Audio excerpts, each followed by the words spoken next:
The Pentagon has launched a new naval command to bolster the U.S. and NATO presence in the northern Atlantic Ocean, citing an increased Russian presence in those waters.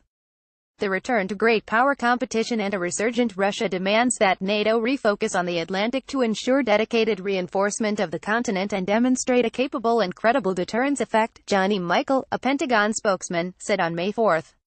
The new NATO command will be the linchpin of transatlantic security, he said. Outlines of the plan were approved at a February meeting of NATO defense ministers as part of a broader effort to ensure the security of the sea lanes and lines of communication between Europe and North America. The Pentagon's decision reflects growing worries across Europe and within NATO about Russia's increased military presence and patrols in the Atlantic region. Russia has increased its patrols in the Baltic Sea, the North Atlantic, and the Arctic, NATO officials say, although the size of its navy is smaller now than during the Cold War era.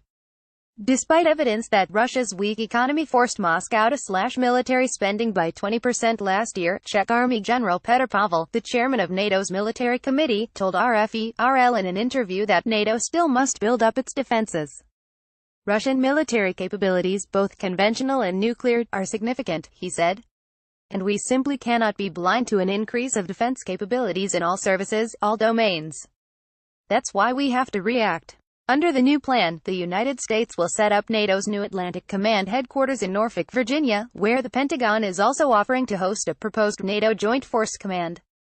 Russia, more assertive, NATO Secretary General Jens Stoltenberg told reporters in February that, "We have seen a much more assertive Russia. We have seen a Russia which has over many years invested heavily in their military capabilities, modernized their military capabilities, which are exercising not only conventional forces but also nuclear forces." He said the new Atlantic Command will be vital for the alliance to be able to respond. NATO also created a new Logistics Command, which is expected to be located in Germany. At the same time, the U.S. Navy is re-establishing its Second Fleet Command, which was eliminated in 2011 in a move to save costs. Admiral John Richardson, the chief of naval operations, said the move comes as the security environment continues to grow more challenging and complex, now that we're back in an era of great power competition. The Navy said the command will oversee ships, aircraft, and landing forces on the East Coast on northern Atlantic Ocean, and will be responsible for training forces and conducting maritime operations in the region.